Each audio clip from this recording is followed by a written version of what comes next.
Welcome guys. GK MCQ gem के channel में आपका बहुत बहुत स्वागत है। आज हम डिस्कस करने वाले 131 से नेक्स्ट। ठीक है, पिछले वीडियो में काफ़ी सारे क्वेश्चन हमने डिस्कस किए थे और बहुत ही इंपॉर्टेंट क्वेश्चन है गाइज। अगर अभी तक आपने चैनल सब्सक्राइब नहीं किया तो सब्सक्राइब कर लीजिए ताकि आपको रोजाना मल्टीपल चॉइस क्वेश्चन आपको मिलते रहे नॉन स्टॉप डेली। ठीक है, पानी से भरे तालाब की गहराई किस कारण कम दिखाई देती है? अपवर्तन, परावर्तन, विवर्तन या इनमें से कोई नहीं?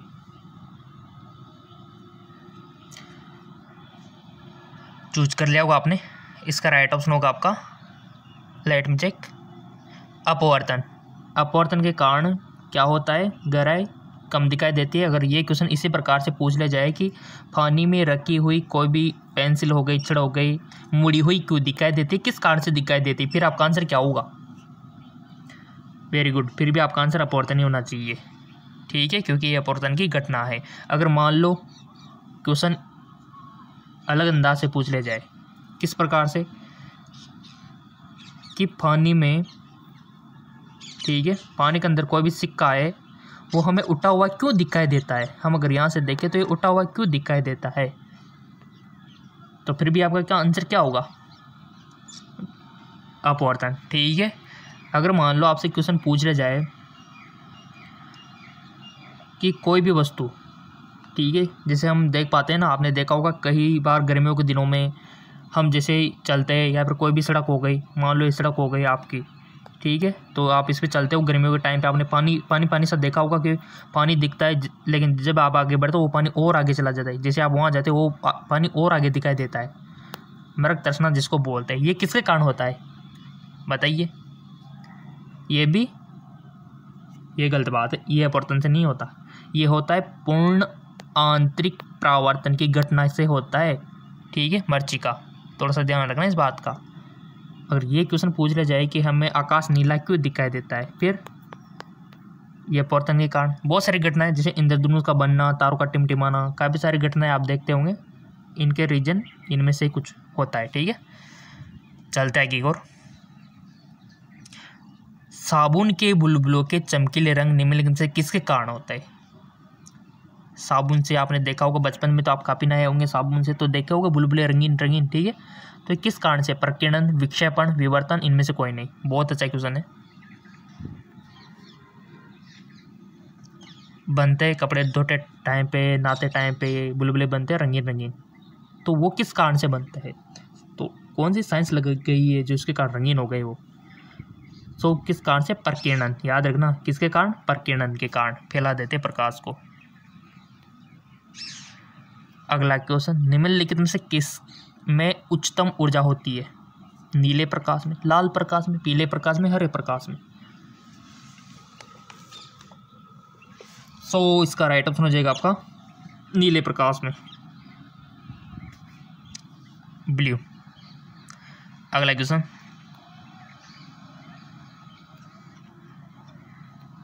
निम्नलिखित प्रक्रमों में से किस एक के साथ पद CMY के संबंधित है? Offset printing, voting machine, railway संकेतन, इनमें से कोई नहीं। Right option offset printing. जल में वायु का बुलबुला किसकी भांति व्यवहार करता है? उत्तल लेंस या फिर उत्तल दर्पण या फिर अवतल लेंस या फिर अवतल दर्पण? बहुत अच्छा क्वेश्चन है। सो इसका राइट ऑप्शन है आपका अवतल दर्पण। याद रखना, क्वेश्चन कभी बार पूछा जा चुका है, अवतल दर्पण की भांति काम करता है। और कितने अच्छे MCQs है। प्रकाश की गति किसके बीच से जाते हुए न्यूनतम होती है? हमने आपको बताया था कि ध्वनि की गति, प्रकाश की गति दोनों ऑपोजिट होती है। ध्वनि जो है ठोस में अधिक होती है, द्रव में कम होती है, वायु में और कम, निर्वात में 0। ठीक है, जबकि प्रकाश की गति निर्वात में तेज, वायु में थोड़ी कम, द्रव में थोड़ी कम, ठोस में बिल्कुल कम। ठीक है, उल्टा है एक दूसरे के। तो प्रकाश की गति किसके बीच से जाते हुए न्यूनतम होती है? बता दो, अब तो हमने बता दिया आंसर। वायु, जल, कांच, निर्वात, किसमें कम होगी प्रकाश की गति? जी हाँ, बिल्कुल कांच, क्योंकि एक ठोस है और ठोस में कमी होती है वैसे। ठीक, चलता है एक और। कल का वीडियो देखा होगा तो समझ में आ गया होगा। किसी तारे के रंग से तारे का क्या पता चलता है?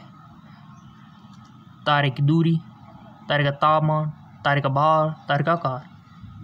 रंग से क्या पता चलता है? बहुत अच्छा क्वेश्चन, इंपॉर्टेंट क्वेश्चन।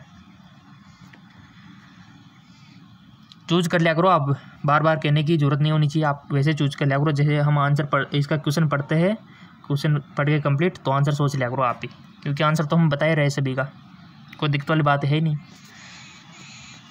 तारे का ताप, ठीक है, क्या पता चलता है? तारे का ताप। अगले क्वेश्चन लॉन्ग है तो थोड़ा एडजस्ट भी हम कर सकते हैं इसको, वो ज़्यादा लॉन्ग है तो कोई दिक्कत नहीं। निम्नलिखित स्थितियों में से किसमें दोपहर को आपकी छाया सबसे छोटी होती है? क्वेश्चन क्या पूछना चाहता है? थोड़ा सा दिमाग लगाओ कि निम्नलिखित तिथियों में से किसमें दोपहर को आपकी छाया सबसे छोटी होती है? 12 अप्रैल, 2 मार्च, 18 मार्च या फिर 21 जून। सो इसका राइट ऑप्शन हो जाएगा आपका 21 जून। अब आपसे पूछ लिया जाए कि 21 जून को क्या मनाया जाता है, आपका आंसर क्या होगा? जी हाँ, बिल्कुल 21 जून को अंतर्राष्ट्रीय योगा दिवस मनाया जाता है। ठीक है, अंतर्राष्ट्रीय योगा दिवस मनाया जाता है 21 जून को। और आपसे पूछ लिया जाए कि विश्व पर्यावरण दिवस कब मनाया जाता है? सबको पता है, 5 जून। चलता है कि ये बेसिक इन्फॉर्मेशन है, याद होना चाहिए आपको। पीले रंग का पूरक रंग है? नारंगी, लाल, नीला, हरा। पीले रंग का पूरक रंग का आपको बताना है। सो गाइस जो है आपका नीला। अगला क्वेश्चन, पानी के ऊपर तेल परत का चमकना उदाहरण है? व्यतिकरण का, प्रकीर्णन का, अपवर्तन का, इनमें से कोई नहीं। पानी के ऊपर तेल परत का चमकना उदाहरण है। राइट ऑप्शन इज व्यतिकरण का। पढ़ा ना व्यतिकरण आपने 12th में, बहुत अच्छा चैप्टर है व्यतिकरण। विनाशी व्यतिकरण का नाम सुना होगा आपने। चलता है एक और। अगला क्वेश्चन है आपकी कंप्यूटर मोबाइल स्क्रीन पे। तरण ताल वास्तविक गहराई से कम गहरा दिखाई देता है, इसका क्या कारण है?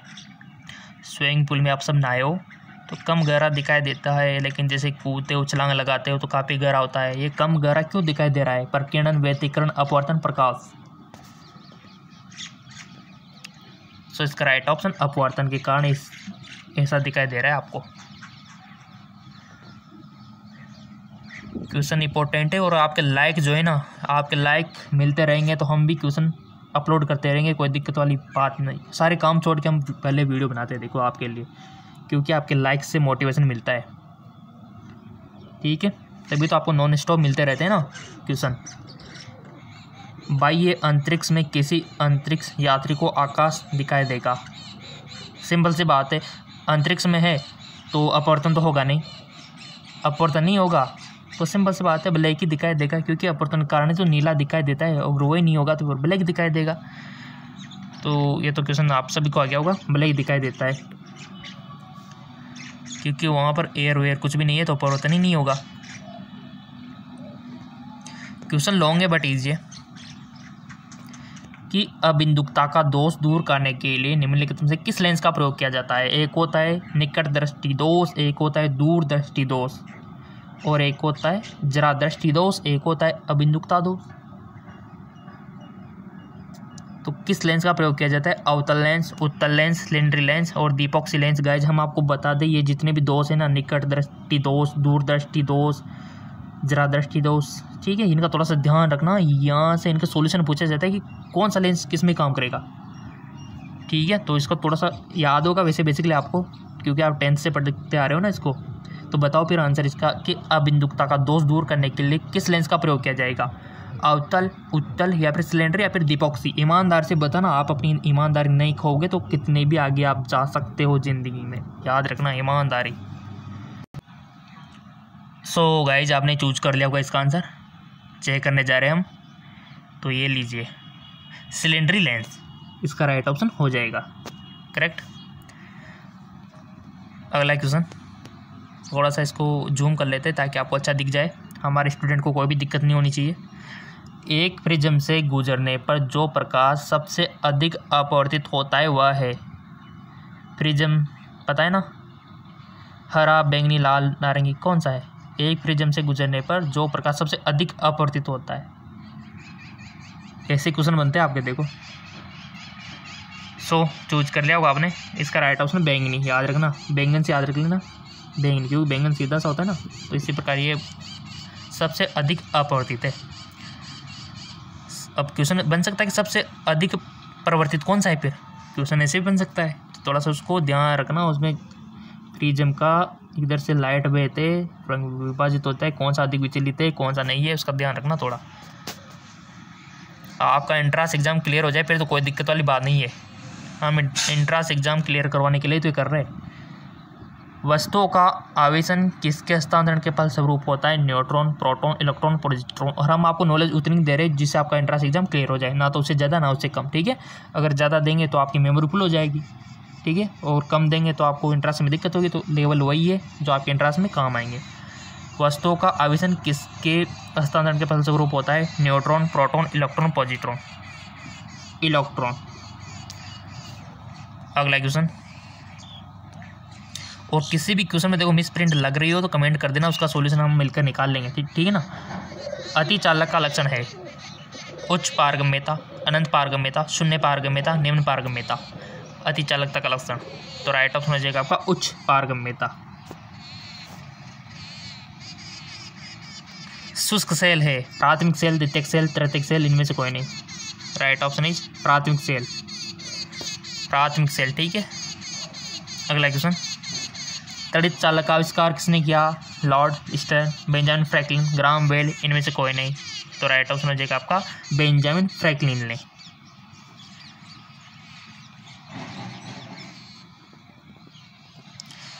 विद्युत उत्पन्न करने के लिए कौन सी धातु का उपयोग किया जाता है, लोहा, यूरेनियम, तांबा, ये सभी। विद्युत उत्पन्न करने के लिए कौन सी धातु का उपयोग किया जाता है, यूरेनियम का, ठीक है, यूरेनियम का, याद रखना यूरेनियम। विद्युत ऊर्जा को यांत्रिक ऊर्जा में बदलने की युक्ति, आपकी जो विद्युत होती है, लाइट होती है, उसको यांत्रिक ऊर्जा में बदलने की युक्ति, डायनेमो, विद्युत मोटर, ट्रांसफर, इनमें से कोई नहीं।